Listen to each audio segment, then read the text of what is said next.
Hello everyone, my name is Omar Solomon, and my training module is about proper sterilization of dental instruments. So my audience will be dental assistants, students, interns, and anyone new to the dental field. So the purpose slash problem, and why I'm kind of making this is because sterilization mistakes are common for beginners. And I know that from experience. Steps are often rushed or skipped, and that can lead to infection and safety risks for not only the patients but for the staff as well. And also, there's some confusion between like cleaning versus sterilizing, which I think is very important to know about. So, the target audience will be dental assistants, students slash interns, new hires, and anyone new to the dental field that's trying to, get into it.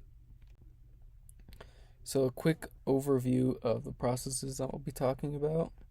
So, I'll be talking about cleaning slash disinfecting, packing, autoclaving, and storage. Okay, handling contaminated instruments and safety. First and foremost, you have to wear the proper PPE, which includes gloves, eye protection, and a mask. Second, treat all contaminated items very carefully. You don't know where they've been. They could have blood on them, contaminants, whatever the case. Just use biohazard waste bins when needed. Okay, you have to properly dispose of anything with blood or saliva on it into the waste bins. Dispose of needles and sharps in the sharps container, which includes syringes, glass, anything like that. And then finally, wash your hands after handling materials. So, step one, cleaning. Always clean all the dental tools after each use. Okay, they are one and done. So after each patient, bring them back to the cleaning room, sterilization room, whatever your office calls it, and start by removing all the visible debris.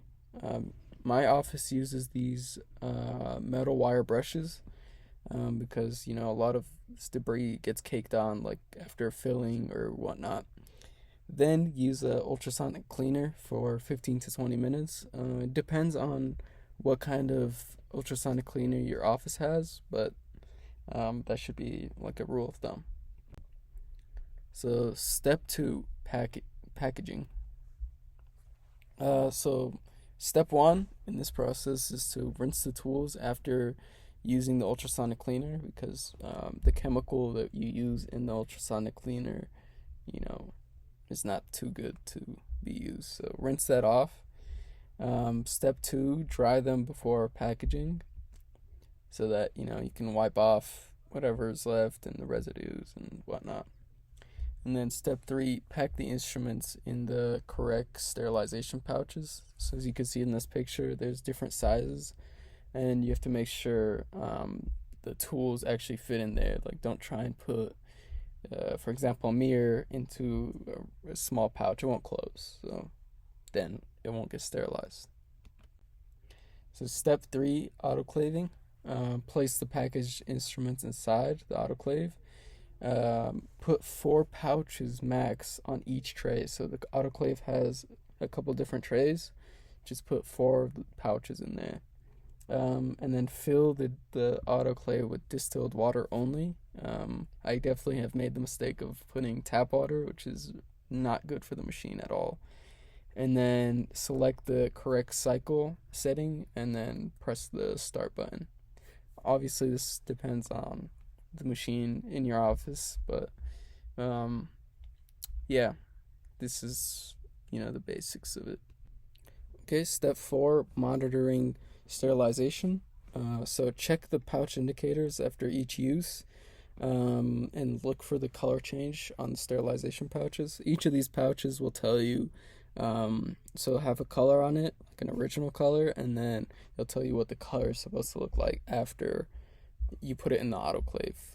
So make sure, confirm the full sterilization has happened before you use it, and don't use any instruments if you think, it didn't steam it correctly. So step 5, storage of instruments. So make sure to store the instruments in a clean and dry place, and then label the pouches just like this picture here on the right, with the date and then the load number. That's very important, so you can communicate when the packages have been sterilized, and then what load they are in case if that package hasn't been sterilized. That could mean the other packages in that load weren't sterilized, so very important communication there. And then keep pouches sealed until use. Once they're opened, you must re-sterilize. And then re-sterilize damaged packages. So if they're torn, ripped, any holes, or anything like that, you must re-sterilize the package. Best practices / research integration.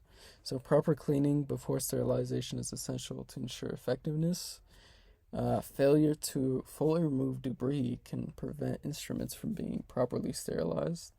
And then steam sterilization, also known as autoclaving, is the most used and reliable method in the dental setting for sterilizing. And then improper sterilization increases risk of infection, transmission, and bloodborne exposure. Outcome / impact. I hope from this presentation we can reduce infection risk, and then more confidence for the beginners, and then better clinic flow as a result of that, and then ultimately safer patients and staff. Conclusion. So safety always comes first. Follow every step. Don't rush, and consistency is key. It takes a lot of practice to get a hang of this, but it is possible. Here's my works cited. And thank you very much. I appreciate all of you for watching. Thank you.